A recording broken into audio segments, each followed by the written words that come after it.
शाहकार का इंतजार था, बिलाखिर वो आ गया। शॉर्ट एंड स्वीट फैसला उमर अता बंदयाल साहब का बहैसियत चीफ जस्टिस पाकिस्तान, आखिरी फैसला जो उन्होंने तहरीर किया, बिलाखिर आज वो आ गया, अनाउंस किया गया दोपहर को और अब से कुछ देर पहले उसे जारी भी कर दिया गया। इस फैसले को अगर पढ़े तो एक इंटरेस्टिंग रीड है, लेकिन इस फैसले के जो सियासी इंप्लीकेशंस होंगी वो भी आपके सामने रखेंगे, कानूनी मामलात भी आपके सामने रखेंगे। इस फैसले के अंदर जिन तरामीम को चैलेंज किया गया था उनको उड़ा दिया गया है। अब इंपॉर्टेंट बात यह है कि इसका इम्पैक्ट क्या होगा।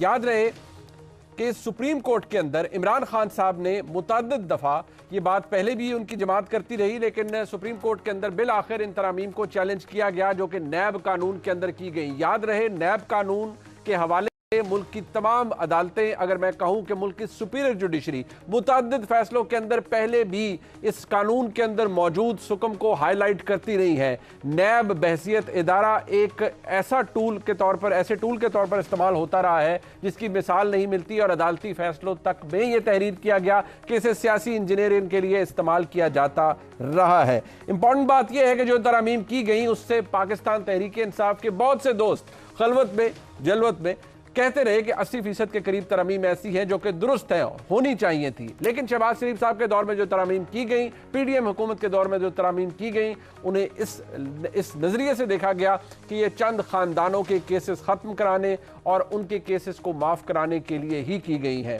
बिलाखिर इमरान खान साहब ने इसे चैलेंज किया, सुप्रीम कोर्ट ने इसके ऊपर समाअत की, लंबी समाअत चली, सुप्रीम कोर्ट ने मुतअद्दिद रिकॉर्ड भी अपने सामने रखा और बिलाखिर इस फैसले को आज जारी कर दिया गया। 2-1 से फैसला आया। 2 जज साहिबान जिनमें उमर अता बंदयाल साहब और जनाब जस्टिस इजाजुल एहसन साहब मौजूद थे, उन्होंने इन पिटिशंस को जुज़वी तौर पर एग्री किया इनसे और इनको मंजूर किया, जबकि जनाब मंसूर अली शाह साहब ने इसके ऊपर डिसेंटिंग नोट दिया। मंसूर अली शाह साहब का डिसेंटिंग नोट गो के वक्त की कमी की वजह से उन्होंने लिखा है कि इसके बाद डिटेल जो उनका डिसेंटिंग नोट है वो सामने आएगा, लेकिन चंद अहम बातें जो उन्होंने की वो आपके सामने रख देता हूं। उन्होंने कहा कि इंपॉर्टेंस इस बात की नहीं है कि ये कानून और इसके अंदर की गई तरमीम कितनी लॉपसाइडेड है, इंपॉर्टेंस इस बात की है, यानी अहमियत इस बात की है कि हमारे मुल्क के अंदर मौजूद एक पार्लियामेंट्री डेमोक्रेसी का कॉन्सेप्ट किस हद तक उसको माना जाता है, उसकी रिस्पेक्ट की जाती है, पार्लियामेंट की अहमियत और उसकी सुप्रीमेसी को कितना जाना जाता है, और ये भी कि जो जज साहिबान हैं वो अनइलेक्टेड लोग होते हैं। जो मामलात कानूनी नौइयत के यानी पार्लियामान के अंदर बनाए जाते हैं उनको बिल आखिर कोर्ट रूम्स के अंदर क्यों ले जाया जाता है, और अगर ले जाया जाता है तो क्या उनके अंदर जो रीजनिंग अडॉप्ट की जाती है जज साहिबान की जानिब से वो दुरुस्त है। और ये भी उन्होंने कहा कि बार बार इस बात का जिक्र किया जाता रहा है कि इससे फंडामेंटल राइट यानी बुनियादी इंसानी हुकूक मजरूह हुए हैं इन तरमीम से, लेकिन उन्होंने इस बात को अपने इस शॉर्ट से डिसेंटिंग नोट के अंदर बार बार कहा है कि मुझे अभी तक नहीं समझ आई या इस बात को जो मेजॉरिटी जजमेंट है वो कंजक्चरल पाथ के ऊपर चली गई है, लेकिन एस्टैब्लिश नहीं कर सकी कि क्या जो पार्लियामान के अंदर मौजूद है उनकी अकाउंटेबिलिटी यानी उनका एहतसाब कैसे हिस्सा बनाया जा सकता है मुल्क के अंदर जो फंडामेंटल राइट्स हैं उनका। और उन्होंने ये भी कहा है कि ये जिस तरीके से ये जजमेंट मेजॉरिटी जजमेंट लिखी गई है इससे वो एग्री नहीं करते। जो जजमेंट हमारे सामने है इसको अगर हम पढ़ें तो जो बुनियादी चीज़ें उड़ाई गई हैं यानी वो तरामीम जो की गई थी और जिनको ख़त्म कर दिया गया है, मैं आपके सामने वो रख देता हूं क्योंकि आपको अंदाज़ा होगा कि अब क्या होगा। यानी नैब कानून 1999 अपनी असल शक्ल में मौजूद होगा। सबसे पहले इसके अंदर जो करप्शन और करप्ट प्रैक्टिस की जो तशरीह है, जो डेफिनेशन जिसके अंदर अमेंडमेंट की गई थी उसको उड़ा दिया गया है। इसके अंदर जो एप्लीकेशन ऑफ लॉ था उसके अंदर जो सर्विस ऑफ पाकिस्तान यानी एक अच्छी अमेंडमेंट थी उसको रखा है सुप्रीम कोर्ट ने कि वो लोग जो गुड फेथ में काम करते थे, ब्यूरोक्रेट्स पॉलिसी डिसीजंस लेते थे लेकिन बगैर किसी रिश्वत के या बगैर किसी करप्ट प्रैक्टिस के काम करते थे, उनको भी धर लिया जाता था कि आपने ये फैसला क्यों गलत ले लिया। गुड फेथ में किए हुए फैसलों को प्रोटेक्शन हासिल थी और रहेगी, लेकिन जो डेफिनेशन है बेनामीदार की, असासे की, उनको तरमीम की गई थी, उनको उड़ा दिया गया है। चेयरमैन नैब की अपॉइंटमेंट के प्रोसीजर को तब्दील किया गया था, उसे उड़ा दिया गया है। जो म्यूचुअल लीगल असिस्टेंस के हवाले से कानून मौजूद था उसके अंदर तरमीम की गई, उसको ख़त्म कर दिया गया है।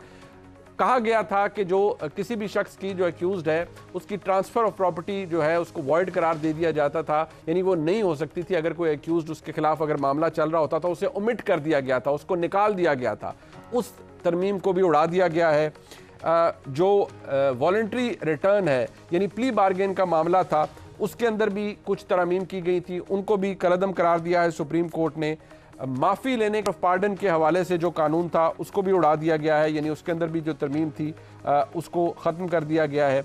रिमांड का टाइम, ये सबसे बड़ी बात थी जिसको अदालतें भी हाईलाइट करती रहीं, मुल्क के अंदर तमाम लोग भी कहते रहे कि 90 रोज़ा रिमांड तो दहशतगर्दी के मुकदमात में नहीं होता तो नैब के मुकदमात में क्यों होता है। याद रहे कि इस तरमीम को, इसके अंदर तरमीम करके इसे 14 रोज़ किया गया, कुछ अरसे कबल से दोबारा 30 रोज़ कर दिया गया, लेकिन अब ये अपनी असल हालत में मौजूद होगा, यानी दोबारा से रिमांड 90 रोज़ का होगा। और असासे की डेफिनेशन तब्दील हो चुकी है, मिस यूज़ ऑफ अथॉरिटी की डेफिनेशन वही पुरानी वाली आ चुकी है। इसके अलावा जो बारे सबूत है उसके हवाले से जो तरमीम की गई थी वो भी ख़त्म कर दी गई है।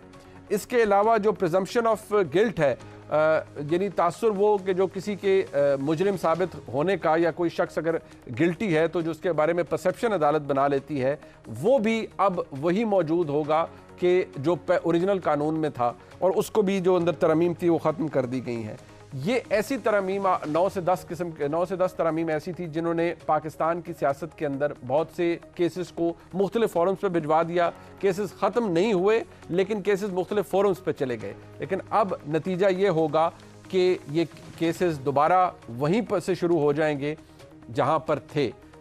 कौन कौन इससे अफेक्ट होगा, इसके सियासी असरात क्या होंगे, और क्या इससे कोई झाड़ू फिरने का कॉन्सेप्ट आ रहा है। बहुत से लोग इसको ओवर रीड भी कर रहे हैं। मैं चाहता हूं कि आज ज़रा इसके ऊपर प्रोग्राम में बात की जाए। अपने मेहमानों का तारुफ करवा देता हूं। मेरे साथ मौजूद हैं जनाब इंजीनियर खुर्रम दस्तगीर खान साहब, सीनियर रहनुमा है पाकिस्तान मुस्लिम लीग नून के। बहुत शुक्रिया खुर्रम साहब आपका।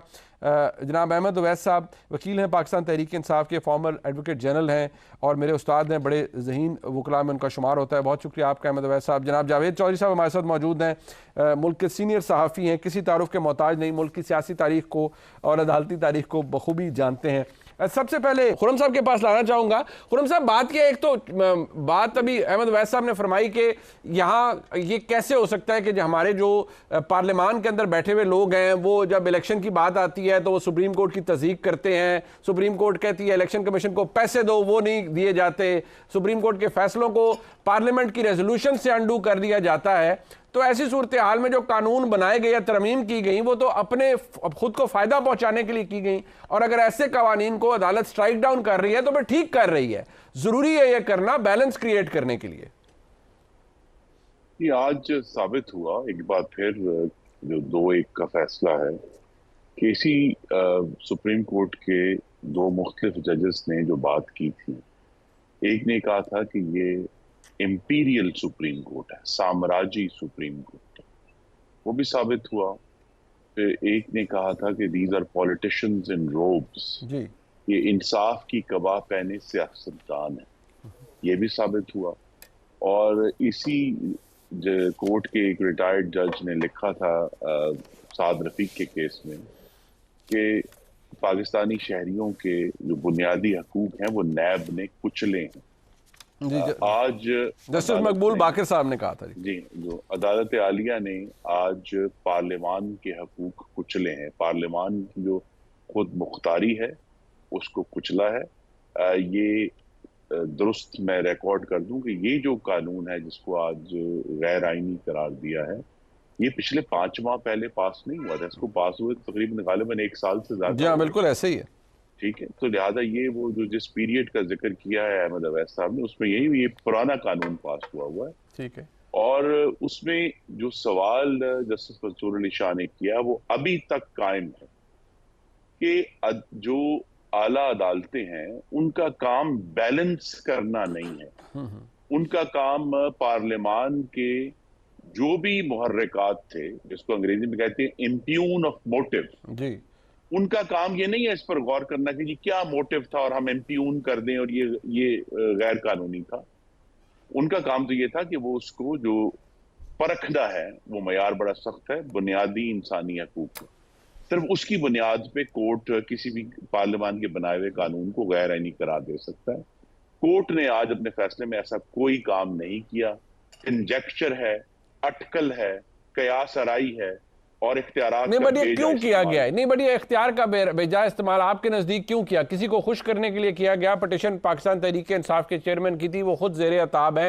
इन तरमीम का खत्म होने का नुकसान भी काफी पीटीआई के लोगों को भी हो सकता है, खुद पीटीआई के चेयरमैन को हो सकता है, तो वो क्यों चाहेंगे कि खुद जी, को तो मजीद अजाब में मुब्तला कर लें? इसीलिए कहते हैं ना कि जी, you cut your nose to spite your own face. उनका तो ख्याल ये है कि शायद जो पिछली 16 माह की एक 15 जमातों की मखलूद हुकूमत थी, उसको नुकसान उन्होंने पहुंचाया है उसके कानून को गैर आईनी करार देके। लेकिन कानून तो अजीब तरीके से ऑपरेट करता है ना, कि शायद जिसके फायदे के लिए बनाया गया, नुकसान उसी का होगा गालिबन। क्योंकि ये जो तरामीम जिन्हें आज गैर आईनी करार दिया गया है मुनीब साहब, जी। इनमें से बहुत बड़ी तादाद वो है जो बराह रास्त आला अदलिया यानी हाई कोर्ट और सुप्रीम कोर्ट के फैसलों में जो रिकमेंडेशंस की गई थी, ऐसे ही है, बिल्कुल ठीक उनकी है। बुनियाद पर ये जो है अमेंडमेंट्स हुई थी। ठीक है। कि अब अगर जो 90 दिन का, जिसका कहा जाता है कि ड्रकोनियन है और दुनिया में कहीं भी 90 दिन का जो रिमांड नहीं होता, तो अगर उसका रिमांड आज भी जो पिछले कानून में 30 दिन तक उसको, यानी उसको 2/3 अच्छा, कम किया बट गया खुर्रम था। साहब, बिल्कुल हाँ, ठीक है।